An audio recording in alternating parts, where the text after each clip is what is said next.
Oi, pessoal. Dentro dessas questões dos jejuns que andam correndo por aí, onde as pessoas se propõem a ficar muitas horas ou alguns dias sem se alimentar, fica aqui uma questão: quanto tempo realmente a gente conseguiria viver sem comer?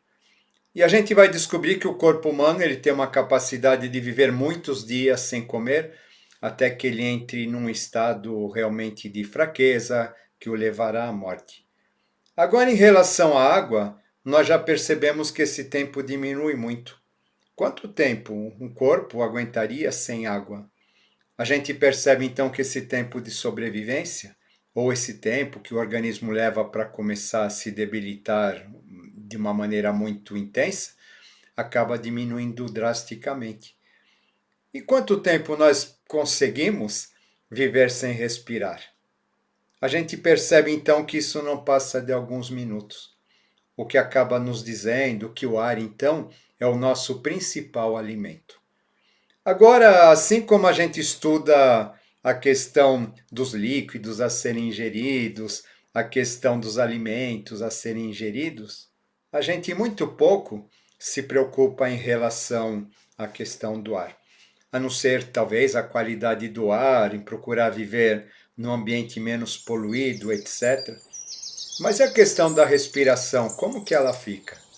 Nós sabemos realmente fazer uso da respiração? Nos últimos vídeos que eu andei passando algumas práticas para vocês e algumas sugestões de pranayama, algumas pessoas entraram em contato comigo dizendo assim: Renê, mas eu aprendi diferente. Ah, que legal que você aprendeu diferente. Existem mais de 70 tipos de pranayamas ou de respirações com diversas finalidades e cada uma delas, assim como ocorre com o alimento, teria a capacidade de provocar grandes alterações no nosso organismo, no nosso estado mental e no nosso estado emocional. Existe respiração para expandir o aura, existe respiração para a gente entrar em alfa, para a gente entrar em teta, existem exercícios respiratórios para a gente aquecer o nosso corpo, para a gente esfriar nosso corpo. Ou seja, existe toda uma gama de ensinamentos ligados a essa questão respiratória que nós pouco conhecemos ou nós acabamos não fazendo uso algum. O que acaba significando que mesmo que a gente tenha conhecimentos diversos em relação a uma série de temas, que a gente seja um erudito, etc., se a gente, no momento em que for tentar colocar isso em prática, no momento em que a gente for fazer uma meditação, no momento em que a gente for fazer um relaxamento, a gente não souber fazer o uso adequado da respiração, nada disso, então, terá conseguido fazer ou obter um resultado eficiente dentro de cada um de nós. Por quê? Porque a gente não está usando a principal ferramenta que nós temos da maneira adequada.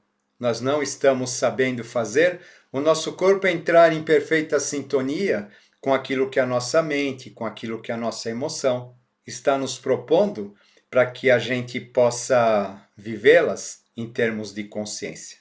É interessante hoje a gente ver uma série de métodos, uma série de processos, uma série de cursos, onde se diz que você tem que mentalizar, basta dizer eu sou e a coisa acontece. Né? Todas aquelas fórmulas de bolo que a gente vê por aí, essas fórmulas mágicas, que na verdade acabam só reforçando a nossa questão personalística, nada além disso, mas a gente percebe que elas pouco falam da questão da respiração. E essa, na verdade, talvez seja uma questão pouco tocada porque poucas pessoas sabem ou acabam não dando a devida importância para esse fator. Por exemplo, uma coisa que a gente percebe claramente já é o nosso próprio desconhecimento em relação ao mecanismo respiratório. Quando a gente diz assim, inspirar, automaticamente quando a gente inspira, a gente pega o nosso peito e dá uma enchida no peito, né?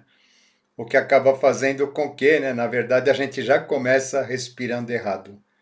Por quê? Porque a gente deveria, então, ao inspirar, puxar o ar com a barriga a barriga cresce, conforme a barriga cresce, o nosso diafragma baixa, conforme o nosso diafragma baixa, a gente então tem um aumento da capacidade pulmonar. Ao passo que quando a gente inspira, estufando o peito, o diafragma sobe e a gente não vai usar o pulmão com a sua capacidade plena, o que vai fazer com que, na verdade, já uma deficiência de prana no nosso organismo.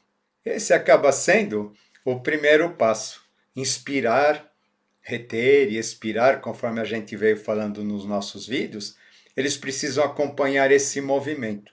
O movimento da barriga enchendo ao inspirar, o diafragma abaixado ao reter o ar, e depois quando a gente, o pulmão na sua plenitude, e depois quando a gente expira, exatamente fazendo o movimento contrário. A gente vai pegar, abaixar a barriga e a gente vai soltar o ar, que por sua vez preencheu completamente os nossos pulmões. Uma outra coisa bastante interessante nesse sentido é que a gente então tem a ideia de puxar o ar pelas narinas, que é algo que vai ser usado em apenas alguns exercícios. Na verdade, quando a gente está procurando fazer um exercício de relaxamento, onde a gente vai observar o nosso movimento que a gente acabou de descrever, o importante é que o ar ele seja aspirado pela nossa garganta, o que vai fazer com que haja uma movimentação um pouquinho diferente. Por que eu vou aspirar o ar pela garganta? Eu vou aspirar o ar pela garganta porque, conforme a gente vai fazendo esses exercícios de meditação, de relaxamento, cuja finalidade é fazer uma conexão maior com a nossa tríade superior, quem precisa estar no comando de tudo isso vai ser o nosso chakra laríngeo. Então, vai ser através dele que todo o nosso processo respiratório, que toda a nossa questão da meditação vai ser ativada.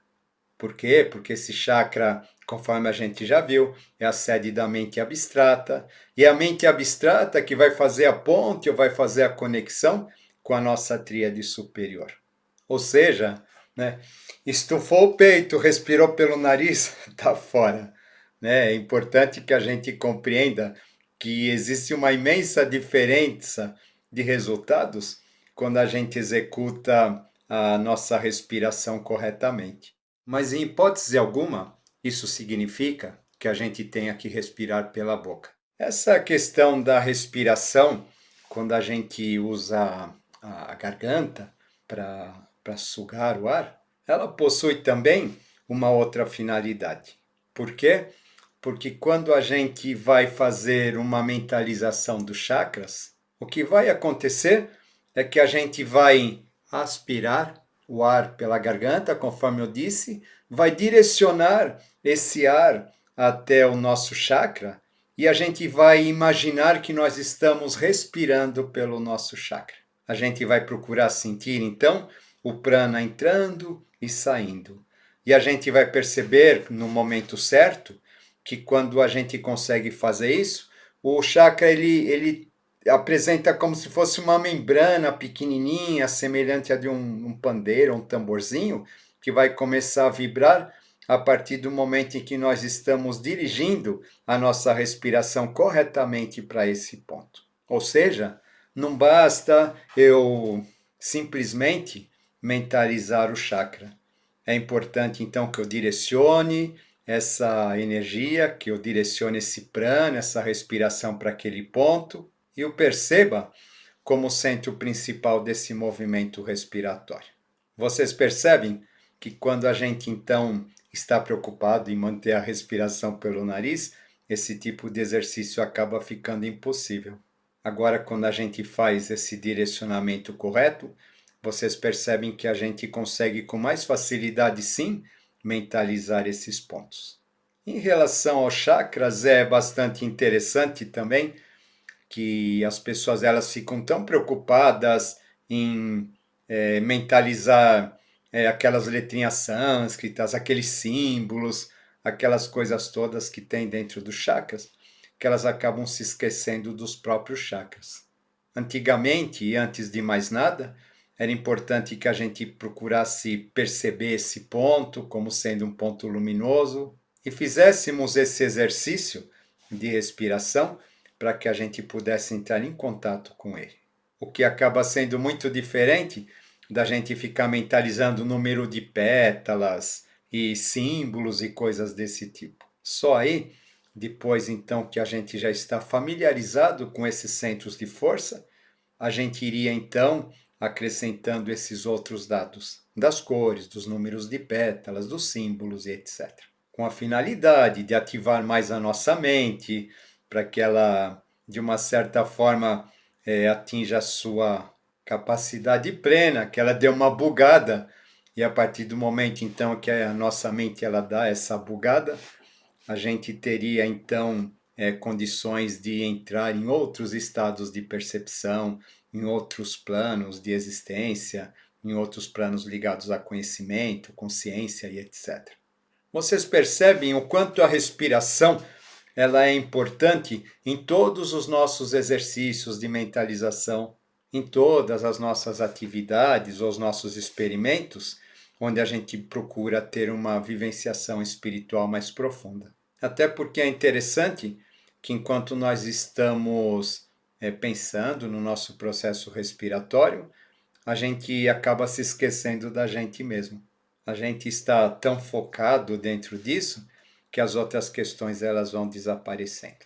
E se a gente conseguir então entrar nessa sintonia de respiração profunda, a ponto de ouvir os nossos próprios batimentos cardíacos e começar a regular a nossa respiração dentro desse ritmo, desses batimentos cardíacos, aí então nós temos a certeza de que estamos conseguindo fazer esse exercício do modo mais correto possível. E isso, como eu já falei para vocês, acaba sendo uma prática importante de ser realizada, porém que a gente leva muito tempo até que a gente possa realmente obter os resultados. No começo vai ser como a gente aprender a dirigir um automóvel, onde a gente tem que prestar atenção em que pedal a gente coloca o pé, o momento de trocar marcha e coisas desse tipo. Mas depois, com a prática, a gente acaba fazendo isso automaticamente. E no momento então em que a gente começa a fazer isso automaticamente, aí a nossa mente ela fica liberada de modo adequado para viajar nos planos ditos mais sutis da percepção e da consciência.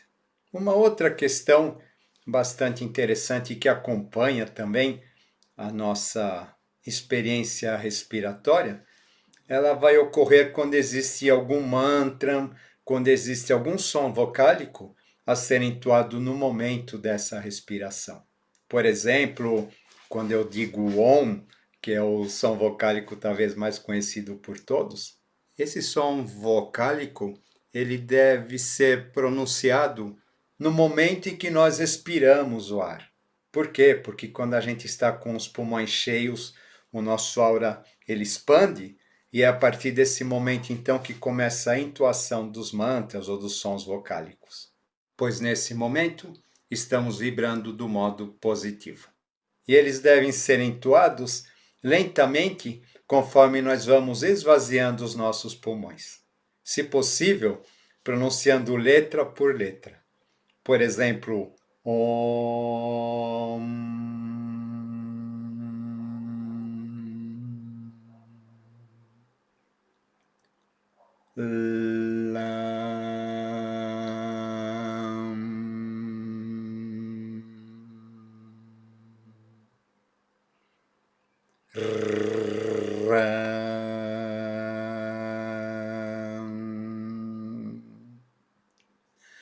Vocês percebem a diferença que tudo isso faz? Quando a gente, por exemplo, vai pronunciar o RAN na letra R, a gente precisa ter bastante cuidado para não dizer RAN com H, que na verdade significa uma outra coisa. A letra R deve ser pronunciada exatamente dessa maneira que eu estou falando aqui com vocês.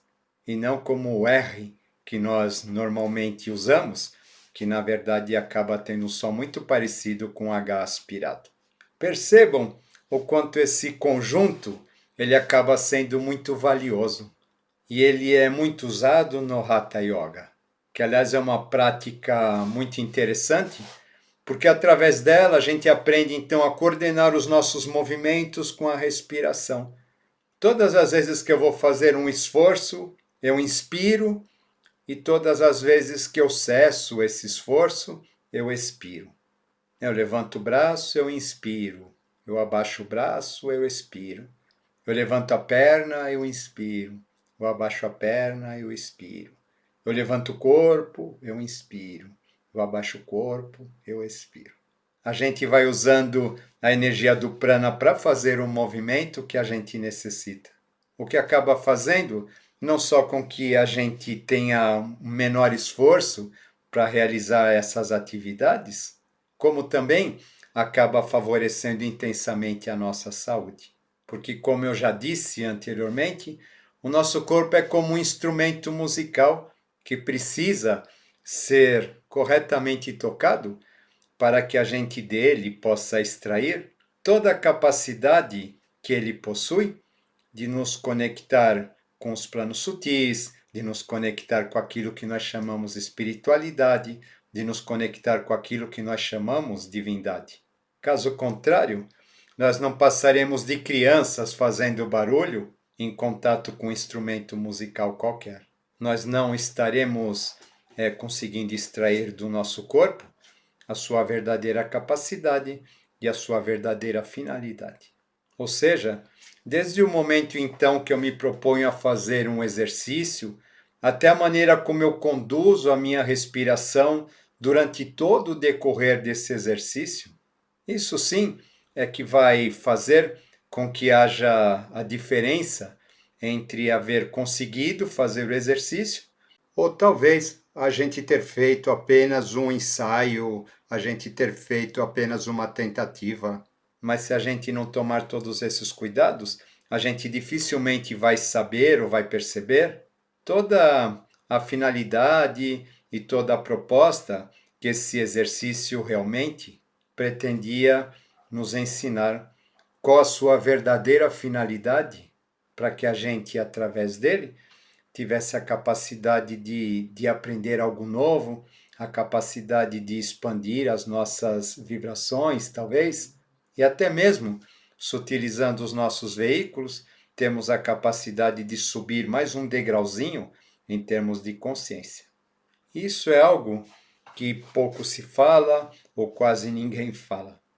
Isso era uma coisa que era tão importante no passado, mas que agora, nesse momento em que todo mundo tem pressa, todo mundo é imediatista, as pessoas acabam deixando essas práticas de lado, por serem práticas que requerem silêncio, requerem tempo, requerem entrega, requerem atenção, requerem dedicação, sempre no mesmo horário, conforme a gente falou no vídeo anterior, e ficam procurando resultados mais eficientes. Existem propostas da gente conseguir determinadas coisas dormindo e assim por diante. Ou seja, as pessoas elas querem resultados, porém elas não querem se dedicar para obter esses resultados.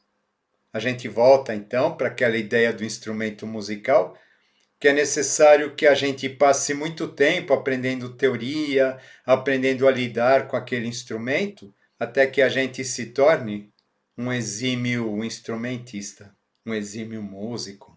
E a gente possa, sim, a partir de então, extrair do instrumento aquilo que de melhor ele possui, paralelamente com aquilo de melhor que nós possuímos. Porque se não houver integração entre o músico e o instrumento também, a coisa não funciona. A mesma questão se refere a nós. Não adianta a gente ter conhecimentos de uma série de coisas e a gente não ter a capacidade de se integrar com o nosso corpo. A gente não ter tempo para percebê-lo, para senti-lo, para conhecê-lo. O autoconhecimento também passa pelo manejo dessa ferramenta ou pelo manejo desse nosso instrumento, porque a gente precisa conhecer seus limites, a gente precisa conhecer suas necessidades, a gente precisa conhecer a maneira como ele conversa com a gente, já que o nosso corpo fala e tem muito a nos dizer. E quando a gente se nega a ouvi-lo, então vêm as doenças.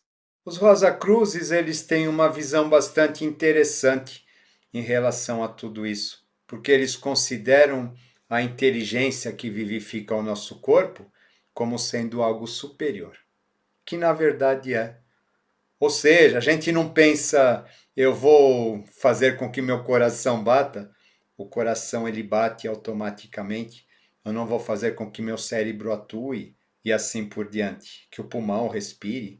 Ou seja, né, já existe uma inteligência superior, infinita, sábia, que coordena tudo isso sem que a gente perceba, sem que a gente saiba, sem que a gente, na grande maioria das vezes, entre em contato com ela. No momento, então, em que nós começamos a prestar atenção às nossas funções vitais, à nossa respiração, aos nossos batimentos cardíacos e assim por diante, nós estaríamos nos conectando com essa inteligência cósmica, universal e sábia, que mantém a tudo e a todos, que mantém toda a vida manifestada em perfeito equilíbrio. Desse modo, nós poderíamos dizer então que essa questão da respiração, essa questão da observação, de como ela atua nos nossos centros de força e de seus diversos usos para que a gente possa obter diferentes finalidades, acabaria sendo, de uma certa maneira, o nosso encontro com Deus. Através desses simples gestos de respirar, nós estaríamos entrando em comunhão com a essência divina. Já que quando a gente observa aquela tríade superior, designada como pai, mãe, filho, sattva, rajas e tamas, nós vamos perceber que a figura do pai, ou a figura do Criador, é associada ao elemento ar, a figura da mãe divina, o elemento água, e a figura do filho, ao elemento fogo. O ar está associado a Mercúrio, está associado à fala, está associado à inteligência. Nós percebemos então que esse elemento acaba nos trazendo tudo isso. Porém, nós muito pouco pensamos a esse respeito e muito pouco paramos sequer para observar a maravilha que está por trás do nosso simples gesto ou do nosso simples ato de respirar. Fica aqui então mais um tema para nossa reflexão, mais um tema para nossa meditação. Espero que vocês tenham gostado. Vamos que vamos, mente livre, coração leve e até a próxima.